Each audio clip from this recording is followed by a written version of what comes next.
اعوذ باللہ من الشیطان الرجیم بسم اللہ الرحمن الرحیم یا ایہا الرسول بلغ ما انزل الیک من ربک وإن لم تفعل فما بلغت رسالته واللہ یعصمک من الناس ان اللہ لا یہدی القوم الکافرین۔ اے رسول، جو تجھ پر تیرے رب کی طرف سے اترا ہے، یہ ترجمہ ہے ما انزل الیک من ربک کا، تو کیا کرنا ہے؟ اس کو بلغ، اسے پہنچا دے۔ یہ بلغ فعل امر کا صیغہ ہے، انزل فعل ماضی مجہول کا صیغہ ہے۔ وَإِن لَّمْ تَفْعَلْ، اور اگر تو نے ایسا نہ کیا، فما بلغت رسالتہ، تو اس کی پیغمبری کا حق ادا نہیں کیا۔ وَإِن لَّمْ تَفْعَلْ فعل منفی ہے، بلغتا فعل ماضی کا صیغہ ہے۔ واللہ یعصمک من الناس، اور اللہ تجھے لوگوں سے بچائے گا۔ یعصم واحد مذکر غیب فعل مضارع معلوم کا صیغہ ہے۔ ان اللہ لا یہدی القوم الکافرین، بے شک اللہ کافروں کی قوم کو راستہ نہیں دکھاتا، ہدایت نہیں کرتا۔ اس آیت میں آپ صلی اللہ علیہ وسلم کو تبلیغ کی تاکید اور حضرت صلی اللہ علیہ وسلم کو تسلی بھی ہے کہ آپ تبلیغ کریں اور بغیر کسی پرواہ کیے تبلیغ میں لگے رہیں، کوئی بھی آپ کو تکلیف اور ایذا نہیں پہنچا سکتا۔ اور فَإِن لَّمْ تَفْعَلْ فَمَا بَلَّغْتَ رِسَالَتَهُ کی مراد یہ ہے، اگر کوئی ایک حکم خداوندی بھی آپ نے امت کو نہ پہنچایا تو آپ اپنے فرض پیغمبری سے سبکدوش نہیں ہوں گے۔ یہی وجہ تھی آپ صلی اللہ علیہ وسلم نے تمام عمر اسی فریضہ کی ادائیگی میں پوری ہمت اور قوت صرف فرمائی، اور حجۃ الوداع کے موقع پر جو آپ نے خطبہ ارشاد فرمایا، اس میں یہ بھی آپ نے فرمایا الا هل بلغت، دیکھو کیا میں نے آپ کو دین پہنچا دیا؟ تو صحابہ اکرام رضوان اللہ تعالیٰ علیہم اجمعین نے اس کا اقرار کیا۔ آپ صلی اللہ علیہ وسلم نے فرمایا فَلْيُبَلِّغُ الشَّاهِدُ الْغَائِبُ، یعنی جو لوگ اس مجمع میں حاضر ہیں وہ غیبوں تک میری بات پہنچا دیں۔ واللہ یعصمک من الناس، آپ صلی اللہ علیہ وسلم سفر و حضر میں جب ہوتے تو کچھ لوگ آپ صلی اللہ علیہ وسلم کا پہرا دیا کرتے تھے۔ جب یہ آیت نازل ہوئی تو آپ نے ان سب کو رخصت کر دیا کہ اب کسی پہرا اور حفاظت کی ضرورت نہیں ہے۔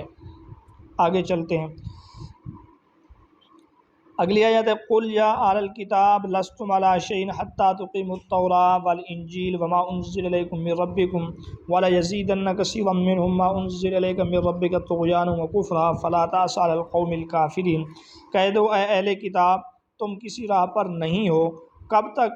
حَتَّىٰ تُقِیمُوا التَّوْرَاةَ، جب تک کہ تم قائم نہ کرو تورات کو اور انجیل کو، وَمَا أُنزِلَ إِلَیْکُم مِّن رَّبِّکُمْ، اور اسے جو تمہارے رب کی طرف سے نازل کی گئی ہے، یعنی جو آپ پر نازل کی گئی ہے، آپ صلی اللہ علیہ وسلم پر۔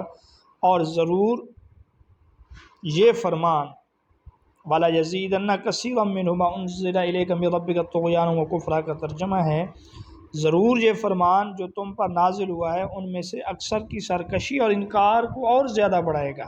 یزیدنا بڑھائے گا، کثیرا منہم ان میں سے بہت زیادہ لوگوں کو۔ کیا چیز بڑھائے گا؟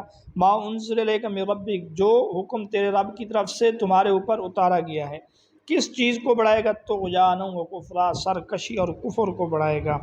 لیکن فلا تأس علی القوم الکافرین، آپ کافروں پر افسوس نہ کرو، انکار کرنے والوں کے حال پر آپ غم اور افسوس نہ کریں۔ اس آیت میں ایک بات تو یہ سمجھیں کہ اللہ رب العزت نے تورات کا نام لیا، انجیل کا نام لیا، تیسرے نمبر پہ فرمایا وما انزل الیکم من ربکم۔ جمہور مفسرین فرماتے ہیں وما انزل الیکم من ربکم سے مراد قرآن مجید ہی ہے۔ لیکن اب سوال یہاں پہ یہ پیدا ہوتا ہے کہ تورات اور انجیل کے بعد اتنا لمبا جملہ کیوں اللہ رب العزت نے بولا اور قرآن کا لفظ کیوں نہیں بولا؟ اس کی حکمت یہ ہے، مفسرین کرام فرماتے ہیں وما انزل الیکم من ربکم کے بجائے اگر صرف قرآن کو بولتے، لفظ قرآن ہوتا جس طرح تورات اور انجیل کا تذکرہ ہے، تو لوگ احادیث وغیرہ کو حجت نہ سمجھتے، اور وما انزل الیکم من ربکم جو کچھ بھی تمہاری طرف اتارا گیا تمہارے رب کی طرف سے، اس میں قرآن بھی شامل ہے، اس میں احادیث بھی شامل ہے، تو یہ آیت حجیت حدیث کی ایک بہت بڑی دلیل ہے۔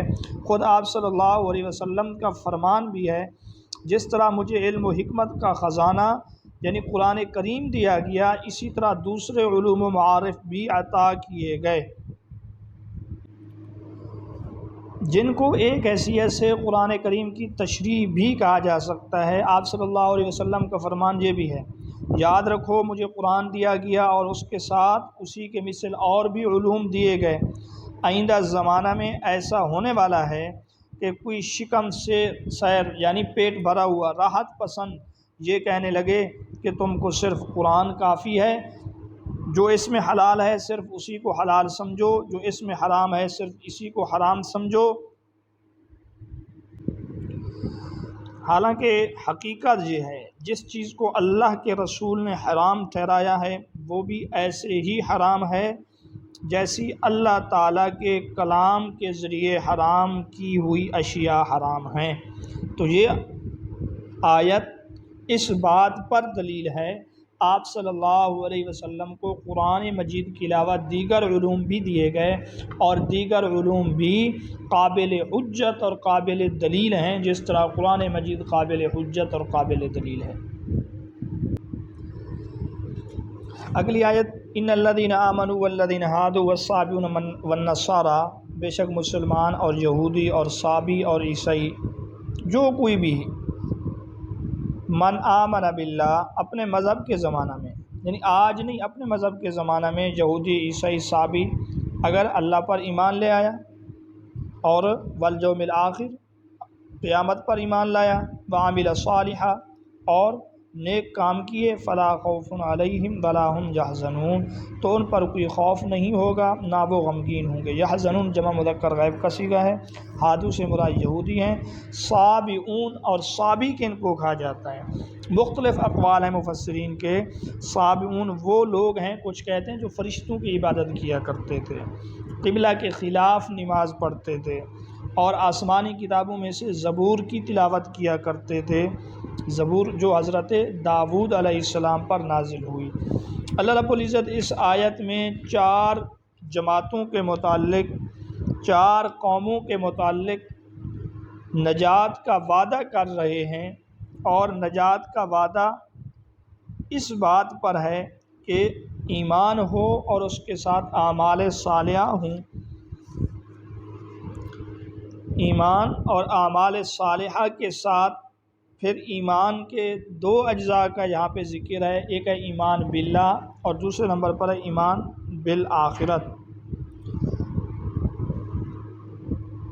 یہاں ابتدا اور انتہا کو بیان کر دیا گیا ہے، باقی دیگر چیزیں جو ہیں وہ خود بخود اس میں شامل ہیں، جیسے کل آمن باللہ وملائکتہ وکتبہ ورسلہ۔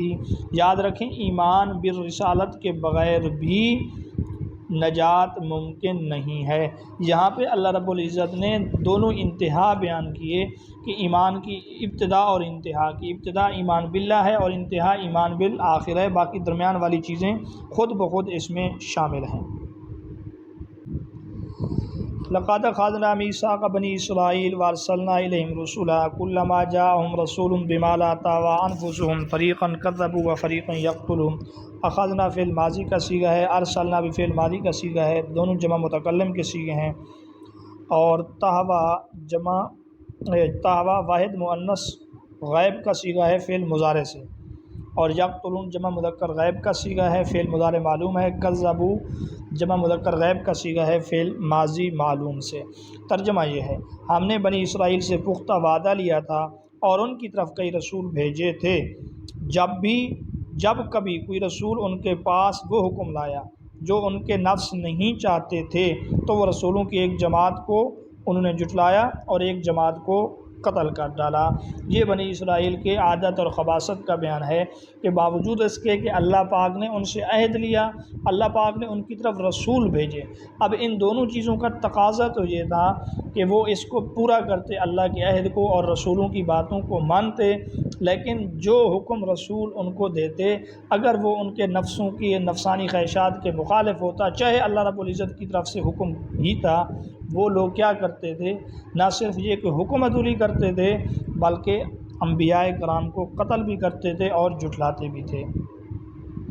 اگلی آیت میں فرمایا وحاسبوا، یہ فعل ماضی معلوم جمع مذکر غائب کا صیغہ حاسب باب سے، وحاسبوا اللہ تکون فتنہ، اور یہی گمان کیا کہ کوئی فتنہ نہیں ہوگا، یعنی ان کو کوئی مصیبت وغیرہ نہیں پڑے گی، فعموا پھر اندھے ہو گئے، یہ بھی جمع مذکر غائب ماضی کا صیغہ ہے، وصموا اور بہرے ہوئے، یہ بھی جمع مذکر غائب فعل ماضی معلوم کا صیغہ ہے، ثم تاب اللہ علیہم، تاب واحد مذکر غائب فعل ماضی معلوم، پھر اللہ نے ان کی توبہ قبول کی، ثم عموا پھر توبہ کرنے کے بعد پھر وہ اندھے ہو گئے، وصموا اور بہرے ہو گئے، کثیر منہم بہت زیادہ لوگ ان میں سے، واللہ بصیر بما یعملون، اور جو کچھ وہ کرتے ہیں اللہ اس کو دیکھ رہا ہے۔